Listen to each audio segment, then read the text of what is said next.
il y avait des êtres vivants autour du trône de Dieu.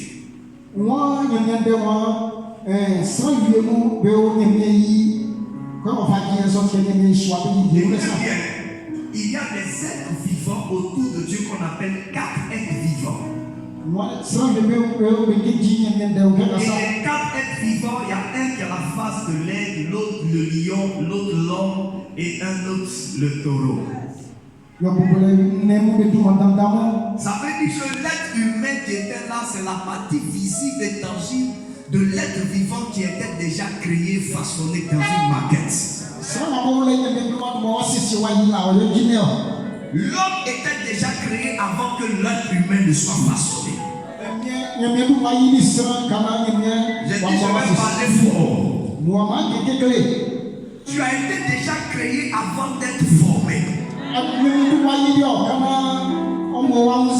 J'ai demandé à ma mère une histoire qui est sa parente à moi. Et elle m'a dit qu'elle était à 2 mois de grossesse. C'est-à-dire que j'étais déjà formé. Et elle va faire un rêve où une femme vient lui donner un bébé. Et pendant que cette femme lui donne le bébé, elle ouvre le paille, elle voit c'est un bébé albinos. Et elle dit à cette maman, je ne veux pas cet enfant. Et la femme récupère le bébé, elle part. Le lendemain, elle fait le même rêve. Elle voit la même maman là qui vient lui donner un autre bébé. Et ce bébé là, il est tout noir. Et quand elle lui donne le bébé, elle dit ok, c'est celui-là que je veux. Et c'est ce qui explique mon thé noir.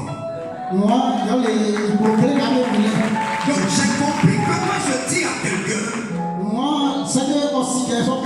ton histoire commence le jour de ta naissance, mais ta préhistoire commence avant que tu viennes, tu sois formé dans le ventre de ta mère. Donc quand on dit à quelqu'un commence à chercher tes origines, ne cherche pas quel est ton grand-père, ta grand-mère. Non, tu ne viens pas de là. Dieu a dit à Jérémie, avant que tu sois formé, il n'a pas dit avant que tu sois créé. Il dit avant que tu sois formé dans le ventre de ta mère, je te connaissais déjà.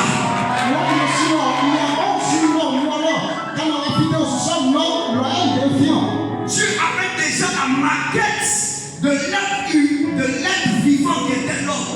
Parce que Dieu a créé la Bible déclare qu'il a placé son trône depuis les temps anciens. Donc si parmi les 4 êtres vivants il y a l'homme, ça veut dire que l'homme a existé avant l'homme.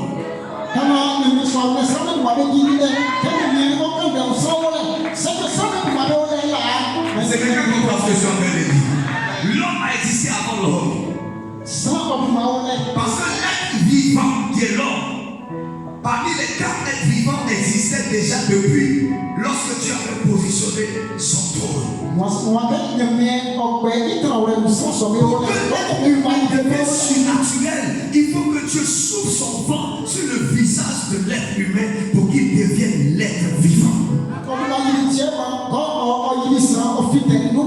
Il y a des choses que le diable nous a ravit parce que à cause du péché, l'être humain peut retourner à la poussière parce qu'il est redevable à la poussière. Mais l'être vivant est redevable à Dieu.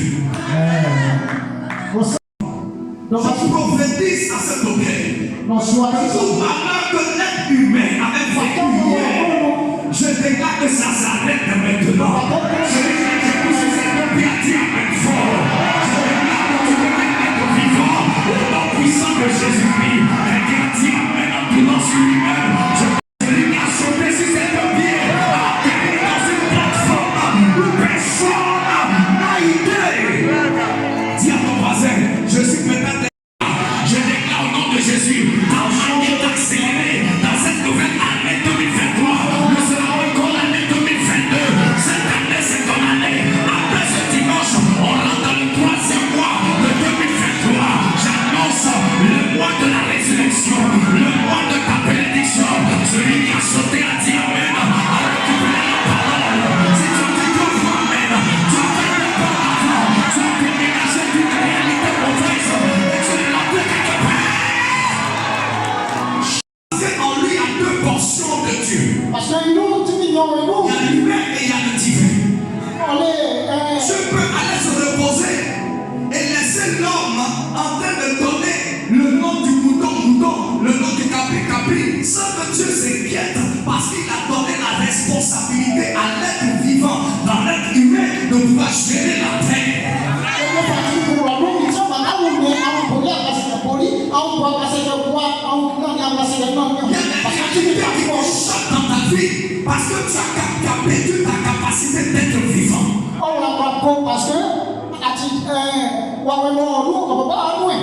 L'être humain dort, mais l'être vivant ne dort pas. Lorsque ton être humain va se coucher, ton être vivant ne dormira pas. Il va se promener, il va faire des rêves, il va revenir encore dans le corps. Il ne dort pas. Est-ce que ton âme dort? C'est parce que ton âme est dans ton corps que tu peux parler, tu peux avoir des ressentis. Mais l'âme là, il se réveille, il se repose pas. Quand tu dors, lui, il va se promener. Quand il revient dans ton corps, tu dis que tu as fait un rêve. C'est vrai mais c'est faux.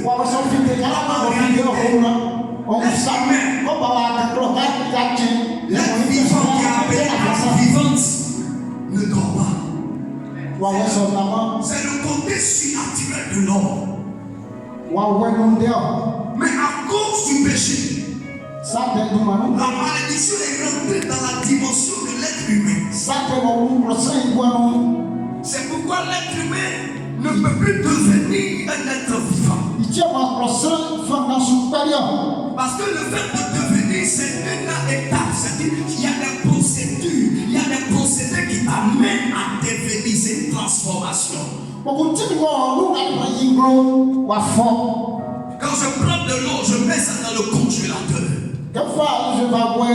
Asseyez-vous un peu. Quand je prends de l'eau, je le mets dans le congélateur, il devient solide. Il va subir une métamorphose, un temps de transformation. Pour changer d'état. Pour changer de situation. Il se métamorphose. Ça va se faire dans une période bien dotée. C'est pourquoi il n'y a jamais de présentation sans préparation. Il y a une bonne préparation. Ça passe par le feu. C'est le feu qui va éprouver la foi. La Bible dit que notre Père céleste, il est le consommateur de notre foi. Une fille qui veut devenir grande, qui refuse de passer par la préparation des épreuves,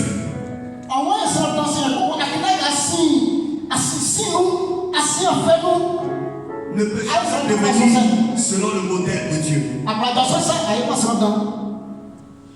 Après ce service, tu vas quitter l'état de l'être humain. Tu vas entrer dans l'état de l'être humain.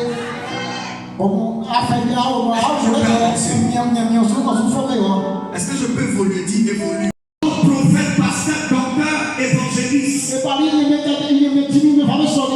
Mais Dieu, il est éternel.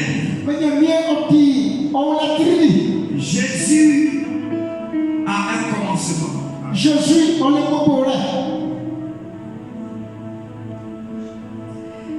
Jésus a un commencement. Jésus n'est pas pour Dieu n'a pas de commencement. Jésus a un commencement. Jésus est un ça te choque? La Bible dit. Il est le premier-né de la. Il est le. Vous ne lisez pas la Bible. Il est le premier-né de la création. C'est pas ça? Donc ça veut dire que Dieu l'a engendré. Il a un commencement. C'est Dieu qui n'a pas de commencement. Au commencement était la parole était Dieu, la parole était avec Dieu. Jésus est le premier-né de la création. Donc il a un début. Mais il n'a pas de fin. Parce qu'il a une divinité. Mais Dieu n'a pas de début, n'a pas de fin. Il est éternel. Donc le ministère de prophète ne dépend pas de celui qui a commencé.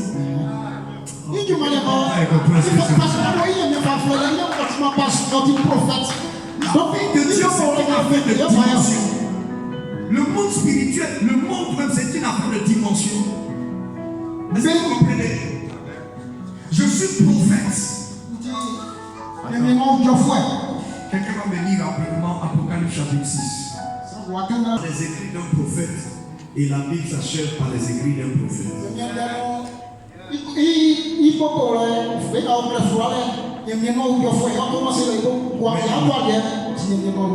Parmi les prophètes de la Bible, il y a des gens qui ne se sont pas appuyés sur les écrits des autres,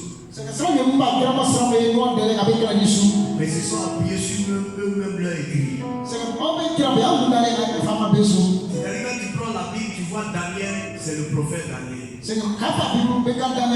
vois Jérémie, c'est le prophète Jérémie. Qui encore? C'est eux-mêmes. Est-ce que vous comprenez? Ça veut dire que en tant que prophète, je n'ai même pas besoin de regarder dans le prophétique de quelqu'un pour pouvoir attacher mon prophétique à son prophétique. Je n'ai pas besoin de la Bible pour pouvoir.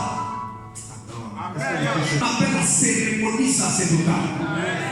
Le sacerdoce c'est quelque chose de très ancien avant même que la terre ne puisse avoir, je veux dire, cette accoutumée. Il y avait des cérémonies.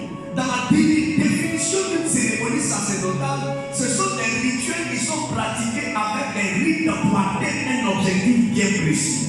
C'est-à-dire qu'on met en activité une force spirituelle et on lui donne une mission afin d'atteindre l'objectif qu'on veut atteindre. C'est ainsi qu'avec le prophète Moïse, il avait un bâton. C'était son apanage prophétique. Il prophétise avec son bâton. Il part à la terre avec son bâton. Arracher le bâton de Moïse, tu as arraché toute la dimension cérémonielle pour l'attacher à son sacerdoce. D'animal. Est-ce que vous comprenez? Il prend ce vêtement, il frappe les os se déchirent. Arracher à Élie son vêtement, vous avez arraché ce qui est l'essence de son sacerdoce. C'est Dieu qui détermine son serviteur.